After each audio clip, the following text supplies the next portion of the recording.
Magsa-summer na naman at maalinsangan na naman ang panahon, kaya ngayon ang gagawin natin ay linisan natin yung aircon.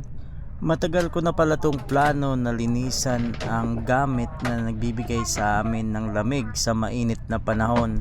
Una ko palang ginawa ay tinanggal ko yung front cover niya gamit yung Phillips screwdriver. May isang tornilyo na kailangan tanggalin. Kalimitan po sa mga window type na aircon, may isang tornilyo talaga yan sa harap na nakakabit sa front cover. Nagpatulong pala ako dito kay Commander para buhatin yung aircon palabas kasi nga hindi ko naman talaga kaya na ako lang mag-isa kasi medyo may kabigatan po yung aircon. Ito pala ay window type na 1 horsepower Panasonic fully inverter. Ito pala ay bago pa, mag-iisang taon pa sa akin sa April. Ito pala ay pangatlong linis ko na simula nang binili siya. Disclaimer lang, hindi pala ako technician ng mga aircon. Hindi din ako nag-aral ng refrigeration and air conditioning. Bali, itong ginagawa ko ay DIY lamang. Pero masasabi ko po na mataas-taas na po yung experience ko sa paglilinis ng aircon. Kasi nga, pangatlong aircon ko na to at halos lahat ng aircon ko ay ako lang yung naglilinis. At dito, isa-isa ko nang tinanggal yung mga parts niya. At ito pala yung control panel niya. So, ang gagawin ko lang dito ay pipicturean ko lang yung mga connection para sakaling malito ako sa connection sa pagbalik, meron akong guide. At tingnan nyo kung gaano po kadumi yung aircon natin. Ayan, may mga lumot na, sobrang kapal ng lumot. Ang unit pala na ito ay may dalawang motor. So ang isang motor ay sa evaporator, yung nagpapalamig, tsaka yung isang motor ay sa condenser, yun yung bumubuga sa mainit na hangin palabas. At yung tinanggal ko pala ay balot ng compressor, at sunod kong tinanggal ay yung mga terminals, yung mga connection na papunta sa inverter box.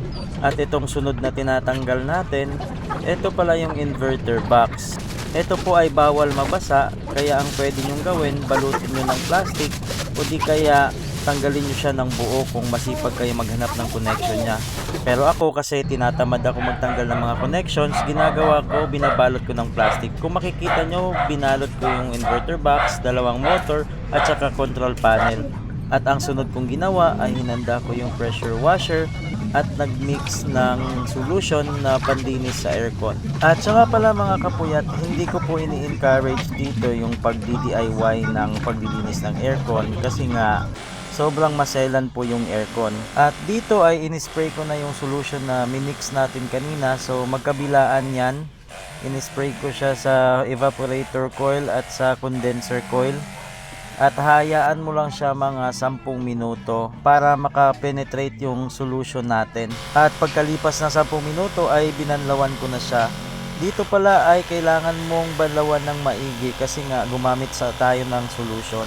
Kung may budget naman kayo na pampalinis sa aircon nyo, doon na lang po kayo sa professionals at saka mga experts para hindi kayo magka-problema. Kaya lang naman ako nag-DIY kasi bukod sa nakakatipid ako, nag-i-enjoy din ako sa paglilinis ng aircon. Ito palang ginagawa ko ay hindi proper na paglilinis ng aircon kasi sa pagkakalam ko may mga dapat pang tanggalin dyan sa aircon na hindi ko na ginawa. Kasi nga, ang purpose ko lang ay malinis yung condenser at evaporator ng aircon. At ang advantage dito sa DIY na ginagawa ko ay naiingatan ko talaga yung gamit. Hindi ko po sinasabihan na hindi nag-iingat yung mga technician pag naglilinis sila. Talagang natutuwa lang ako pag may ginagawa ko, lalong-lalo na pag naglilinis ng mga gamit. At dito napatuyo ko na siya kaya binabalik ko na yung mga parts na binaklas ko kanina. Kaya pagkatapos maglinis ng aircon, ang susunod na gagawin ay testing na naman. Ayan na, tinesting na natin yung aircon. Sobrang lamig ng buga niya. Parang bago ulit. Yan lang po yung video natin mga kapuyat at salamat sa panunood.